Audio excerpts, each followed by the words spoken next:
नमस्कार, आप देख रहे हैं जरूरी बहस। मैं हूं सौरभ जौहरी।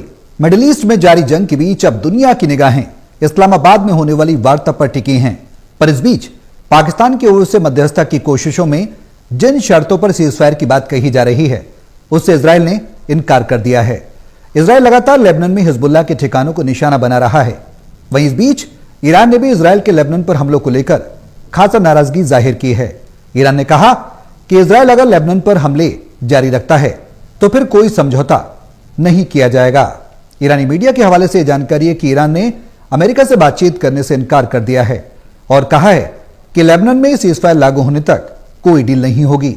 बता दें कि 7 अप्रैल को अमेरिका और ईरान 2 सप्ताह की सीजफायर पर सहमत हुए थे, लेकिन मिडिल ईस्ट के मौजूदा हालात कुछ और ही कहानी बयां कर रहे हैं।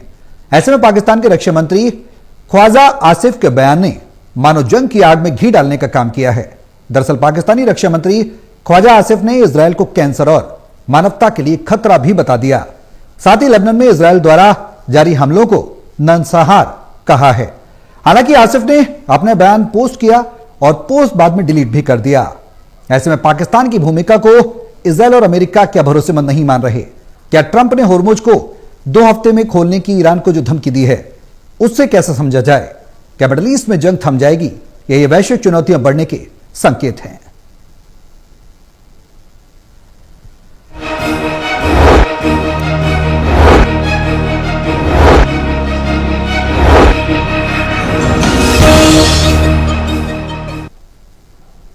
करेंगे आज इसी मुद्दे पर चर्चा। तमाम पैनलिस्ट हमारे साथ मौजूद हैं। भारत के लिए यह वैश्विक चुनौती कितनी बड़ी होने जा रही है और अमेरिका पाकिस्तान पर अगर मीडिएशन की बात कह रहा है तो इजराइल लेबनान पर हमले जारी रख रहा है। ऐसे में ईरान भी कहीं ना कहीं सख्त रुख अपना रहा है।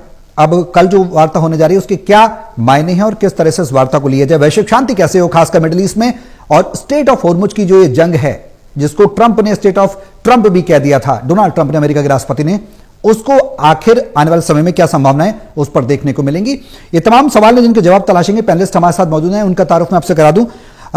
रक्षा विशेषज्ञ हैं रणबीर आर राय सर हैं हमारे साथ इस चर्चा में शामिल हैं। बहुत स्वागत है सर आपका इस चर्चा में शामिल होने के लिए और टोटल टीवी पर आकर समय देने के लिए। ललन प्रसाद जी हैं, वरिष्ठ अर्थशास्त्री हैं, आपका भी बहुत स्वागत है सर इस चर्चा में आने के लिए और समय देने के लिए। मेरा पहला सवाल रणबीर आर राय सर आपसे है। वो सवाल ये कि जो मिडिल ईस्ट की तैयारी है और जंग का जो मौजूदा स्थिति देखने को मिल रही है, उसमें आने वाले समय में क्या कुछ उम्मीद की जा सकती है? जो लगातार ये सवाल खड़े हो रहे हैं कि अब शांति होगी, अब शांति होगी, उसे कैसे समझा जाए?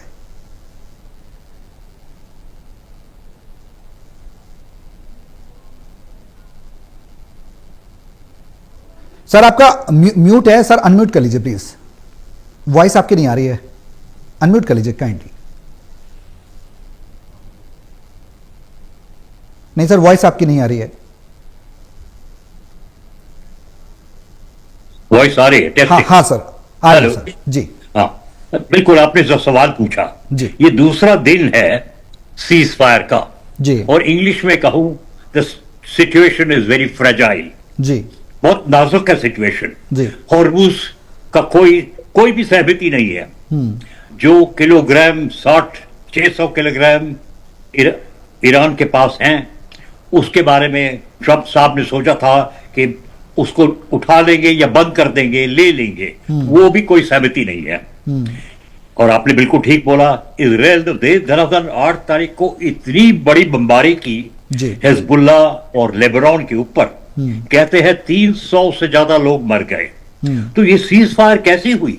अरे भाई, सीज फायर कैसी हुई? तो पाकिस्तान बीच में फंस गया है और एक मीटिंग होने वाली है इस्लामाबाद, जहां कुशनर साहब जो सन इन लॉ ऑफ ट्रंप है, जहां विटकॉफ साहब जो मिडिल ईस्ट के इंटरलोक्यूटर हैं, और वाइस प्रेसिडेंट वैंस भी आने वाले हैं जी। मेरे ख्याल वो तैयारी कर रहे होंगे हवाई में भी, क्योंकि टाइम लगेगा उनको आना इस्लामाबाद जी। ईरान ने कह दिया है कि हम मीटिंग में नहीं आएंगे जब तक लेबनान का अटैक बंद न हो।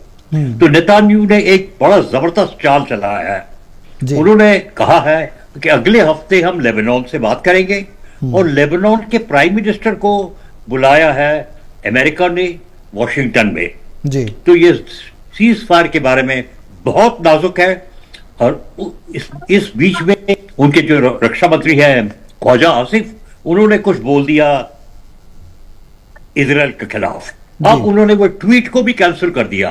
तो इस जमाने में क्या हो रहा है, लोग कुछ कहते हैं, सोशल ट्रूथ पे कुछ कहते हैं, ट्वीट करते हैं, इंस्टाग्राम पे कहते हैं, और दूसरे दिन वो वापस ले लेते हैं। तो आपने बिल्कुल ठीक बोला है, जब तक ये लेबनान और इजराइल के बीच में पाकिस्तान ने जो कहा था कि भाई आपका भी सीज फायर होना चाहिए, तब तक ये मीटिंग बहुत ही नाजुक स्थिति पे है। बिल्कुल सही बात है। आप ललन सर, अगर मौजूदा स्थिति देखा जाए तो एक के बाद एक बयान बदल रहे हैं, पाकिस्तान की मीडिएशन को कैसे देखा जाए, और अमेरिका के उपराष्ट्रपति हैं वाइस प्रेसिडेंट जेडी वेंस, उन्होंने भी कल ये कहा कि लेबनान शर्तों में शामिल नहीं था, और जहां एक तरफ ईरान ये कह रहा है कि लेबनान शर्तों में था, जेडी वेंस ये कह रहे हैं कि लेबनान शर्तों में नहीं था, इजराइल ये कह रहा है कि लेबनान पर हम हमले जारी रखेंगे। शांति कैसे होगी? वैश्विक चुनौतियां भी बढ़ेंगी। देखिए, ईरान ने तो अभी कह दिया है कि हम मीटिंग में नहीं आएंगे। पाकिस्तान ने तो दर्जनों फाइटर प्लेन्स ईरान को के डेलीगेशन को एस्कॉर्ट करने के लिए भेजा है जी, और पूरे रूट पर उन्होंने ईरान के डेलीगेशन की सुरक्षा के लिए इंतजाम किया है, और इस्लामाबाद में खूब तैयारी हो रही है। लेकिन अभी अभी जो लेटेस्ट रिपोर्ट आई है, तो ईरान ये कह रहा है कि हम इस मीटिंग में सम्मिलित नहीं होंगे जब तक कि लेबनान के ऊपर हमले समाप्त नहीं होंगे जी, और होर्मुज की खाड़ी में भी हम खाड़ी को हम खोलेंगे नहीं जब तक कि समझौता न हो जाए। तो स्थिति तो इस समय बहुत डवाडोल है।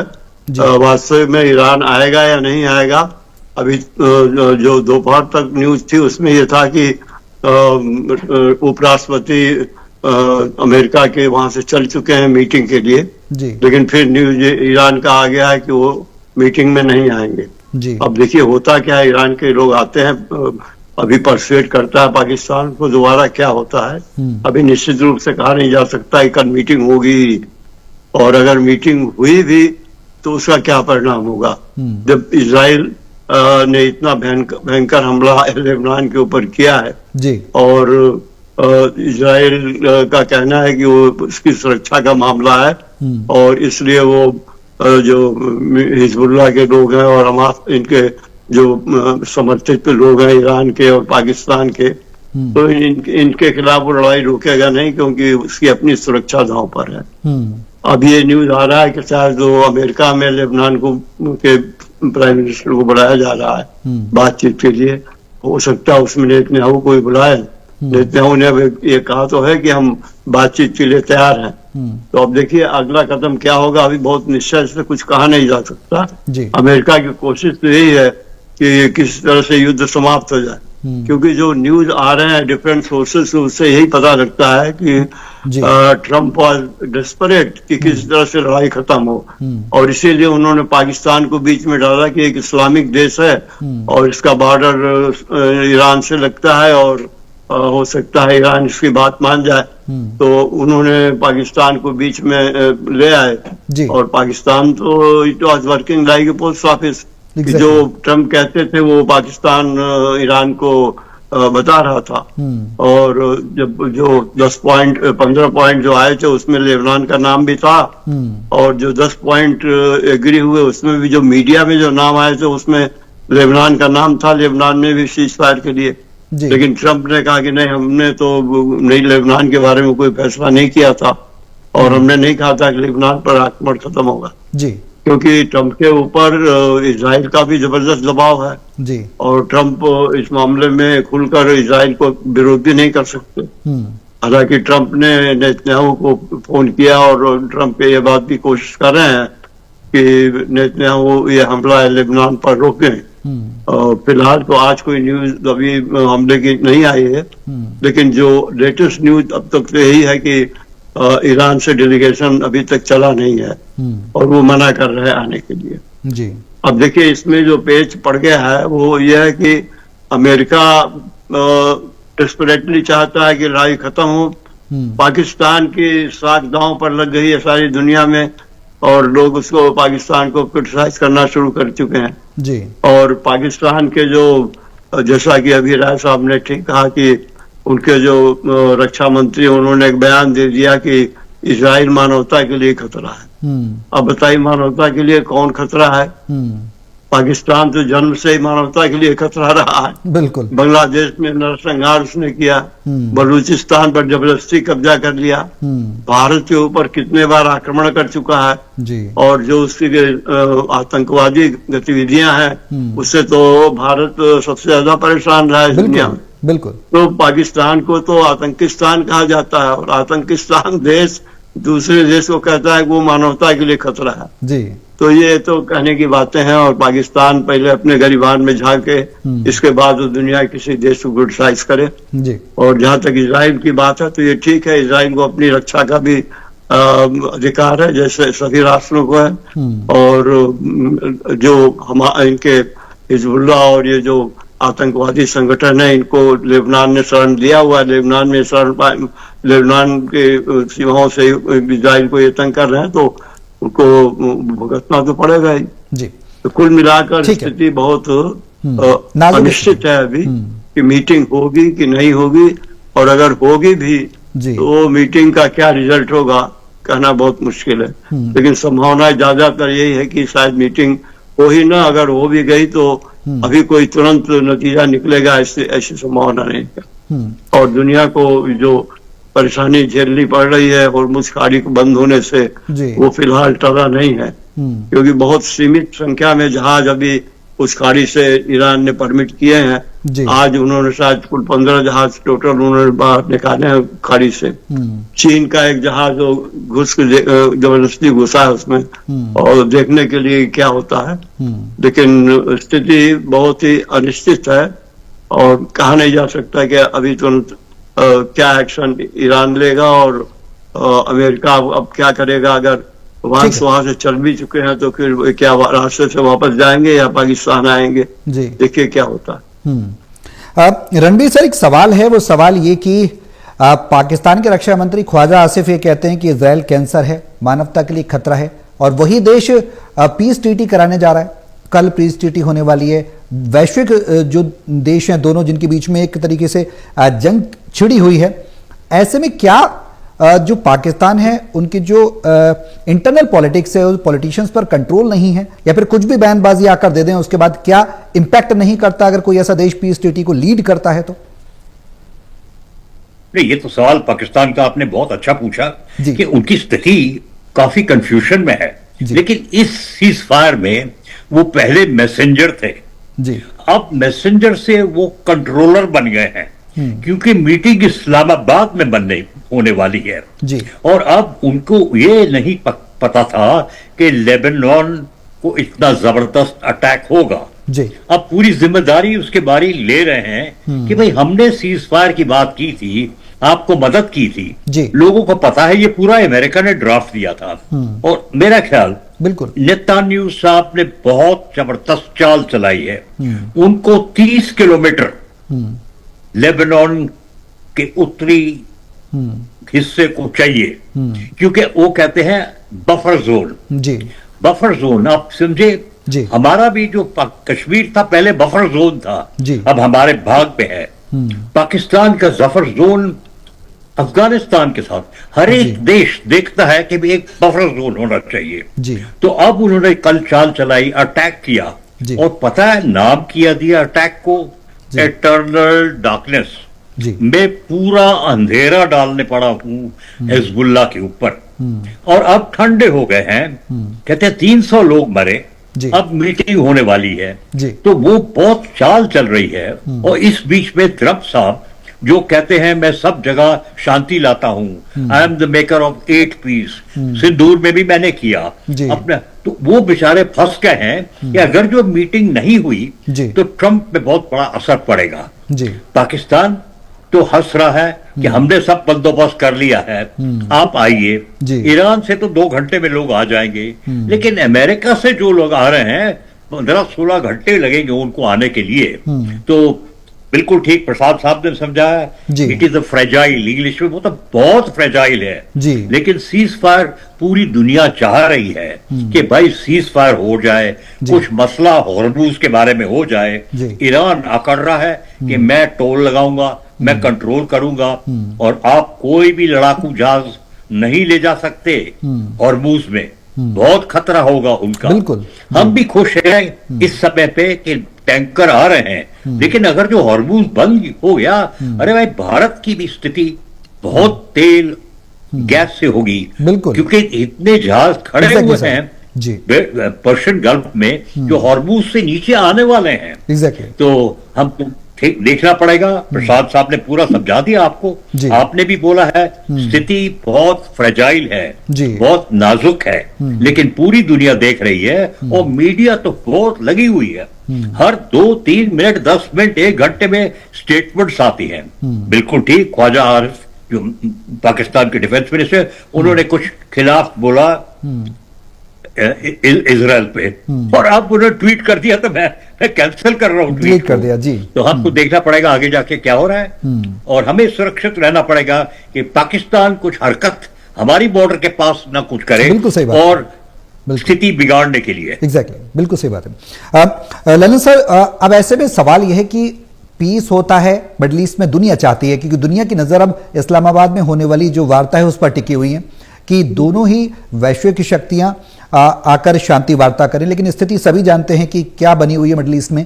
अब सवाल है कि भारत के लिए कितनी चुनौतियां होंगी। क्या होर्मुज की स्थिति अभी भी वही है कि जो फ्यूल टैंक्स हैं, वो जो शिप्स हैं, कार्गोज है, वो वापस आ रहे हैं वहां से? भारत के लिए क्या ढील दी हुई है मौजूदा स्थिति में? आने वाले समय में क्या कुछ चुनौतियां बन सकती हैं अगर ये ऑलमोस्ट तो कैंसिल है ही पीस ट्रीटी जो होने जा रही है, लेकिन फिर भी अगर माना जाए तो एक अंटिल लास्ट बैच तक हम होप तो रख ही सकते हैं कि हाँ कुछ वार्ता हो और मिडिल ईस्ट शांत हो। देखिए, अगर जो ये बात असर तो ऑलरेडी पड़ चुका है जी, और आगे भी पड़ेगा जब तक कि हार्मुज खाड़ी खोल नहीं दी जाती जी, क्योंकि बहुत बड़ी रिक्वायरमेंट हमारी गैस की और तेल की और फर्टिलाइजर्स की और भी कई सामान है जिसकी हार्मुज खाड़ी के थ्रू सप्लाई होती है।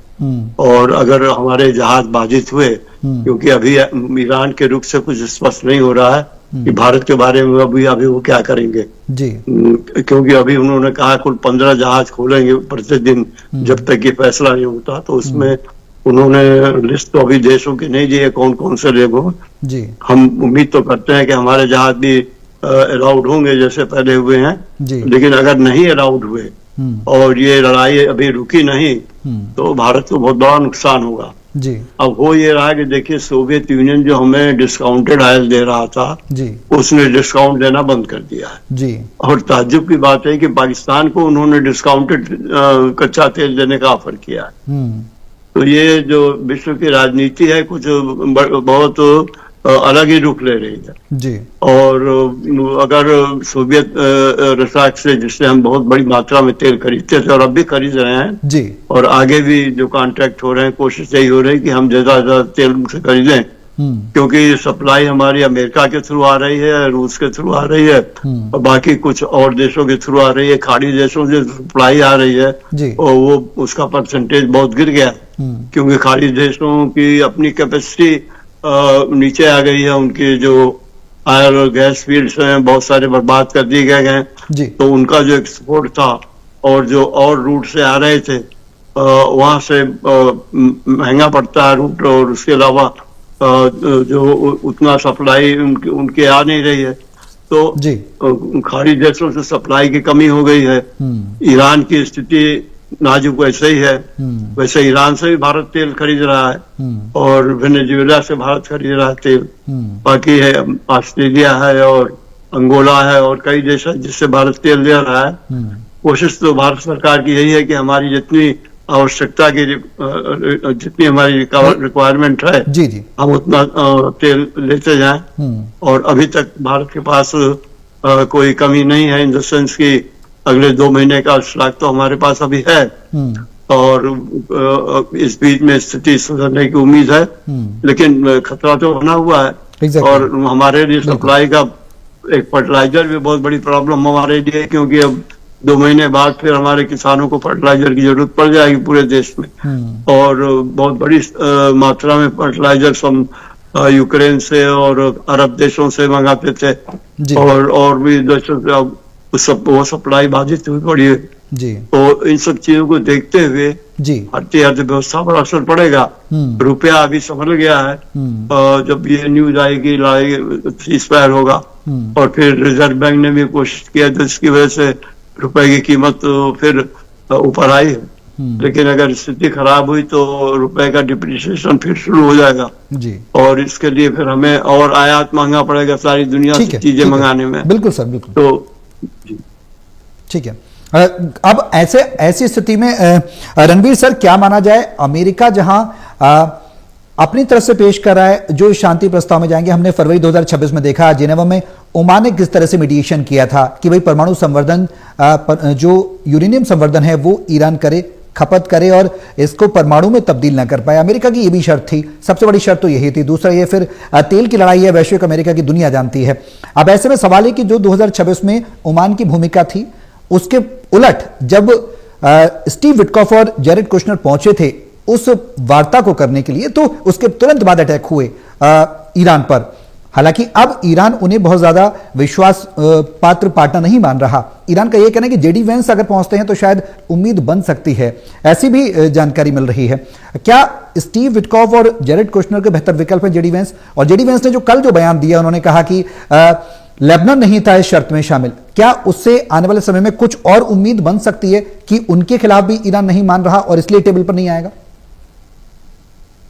देखिए, आप बिल्कुल ठीक बोलने लगे कि देखिए ये बातचीत ओमान में हो रही थी।